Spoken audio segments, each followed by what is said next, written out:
देखो अब यहाँ पे हम आकृति देखेंगे तो ये आकृति हमें कैसी दिखाई देती है तनिषा? आयत जैसी दिखाई दे रही है। और ये वाली आकृति हमें कैसी दिखाई दे रही है दीपिका? ये वर्ग, इसे हम वर्ग कहेंगे और इसे हम आयत कहेंगे, है ना। अब ये वर्ग और जो आयत होता है ये एक स्थान घेरता है कोई सी भी, है ना। जैसे हमने यहाँ रखा तो इसने जगह स्थान घेरा, ठीक है, और ये वर्ग ने भी स्थान घेरा। अब ये स्थान घेरता तो इसमें लंबाई और चौड़ाई दोनों होती है ना। इसमें लंबाई चौड़ाई होती है इसमें, देखो आप, है ना। अब ये जब स्थान घेरता है तो अपन क्या बोलते हैं, जिस स्थान की माप, इसने कितना स्थान घेरा उसकी जो माप होती है वो इस जो भी वस्तु होती हो वो वर्गाकार हो या आयताकार हो उस वस्तु का क्षेत्रफल कहलाता है ना। जब कोई सी भी आयत हो या वर्ग हो या त्रिभुज हो, जब वो स्थान घेरता है तो उस स्थान की माप जब हम निकालते हैं उसने कितना स्थान घेरा वो उस वस्तु का क्या कहलाता है, क्षेत्रफल, है ना। और जब क्षेत्रफल हम निकालते हैं तो उसको हम वर्ग सेंटीमीटर में या वर्ग मीटर में लिखते हैं, है ना। अब देखो इसमें लंबाई चौड़ाई दोनों होती है।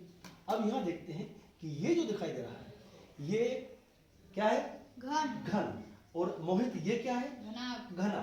अब यहाँ देखते हैं अपन कि इसको हमने घन बोला और इसको हमने घना बोला, है ना। अब इसको घन क्यों बोला, इसको घना क्यों बोला, है ना। इसमें लंबाई चौड़ाई और ऊंचाई ये तीनों बराबर है, इसलिए अपन ने इसको क्या बोला, घन। और इसको हमने क्या लिखा वैशाली, इसमें लंबाई चौड़ाई ऊंचाई अलग अलग है, इसलिए इसको क्या बोला हमने, घना कहा इसके अंदर। अब देखो कि ये वर्ग और ये आयत इन्होंने स्थान घेरा, उस स्थान की माप जो हमने निकाली उसको हमने क्या बोला मोहित, क्षेत्रफल बोला।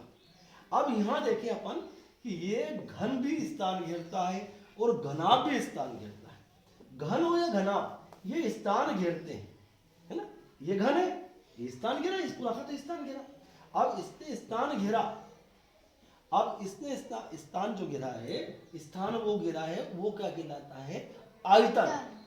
क्यों इसको आयतन क्यों कहा, इसने जो जगह घेरा है उसको हमने आयतन क्यों कहा, इस वर्ग ने जो जगह घेरी थी उसको हमने बोला था क्षेत्रफल बोला था, आयत ने जो जगह घेरी थी उसको हमने बोला था क्षेत्रफल, है ना।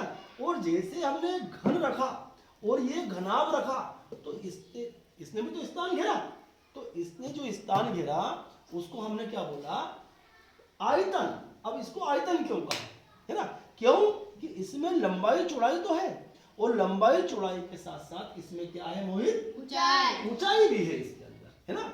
ये घनाभ है, इसमें लंबाई और चौड़ाई के साथ में इसमें ऊंचाई भी है, तो इसने क्या किया, नीचे भी स्थान घेरा और ऊपर भी स्थान घेरा, तो ऊपर भी स्थान घेरा, इसके वायुमंडल में भी स्थान घेरा। तो जब इसमें हमने लंबाई चौड़ाई और इसके अंदर ऊंचाई भी है और इसके जो माप निकालेंगे हम उसको हम बोलेंगे क्या बोलेंगे, आयतन, है ना। जैसे अपन ने वर्ग का क्षेत्रफल निकाला था और आयत का क्षेत्रफल निकाला था, जब क्षेत्रफल हमने वर्ग का निकाला तो हमने क्या लिखा था, वर्ग सेंटीमीटर, और जब हमने आयत का क्षेत्रफल निकाला था तो वहां भी क्या बोला था हमने, वर्ग सेंटीमीटर। वैसे ही हम घन का आयतन ज्ञात करेंगे तो हम लिखेंगे घन सेंटीमीटर या घन मीटर, है ना। और हम जब घनाभ का भी हम आयतन ज्ञात करेंगे तो इसमें भी हम क्या करेंगे, घन मीटर या घन सेंटीमीटर लिखेंगे, है ना। तो इसमें हमने क्या किया, इसमें ऊंचाई नहीं होती इसलिए इसका क्षेत्रफल निकाला हमने, है ना।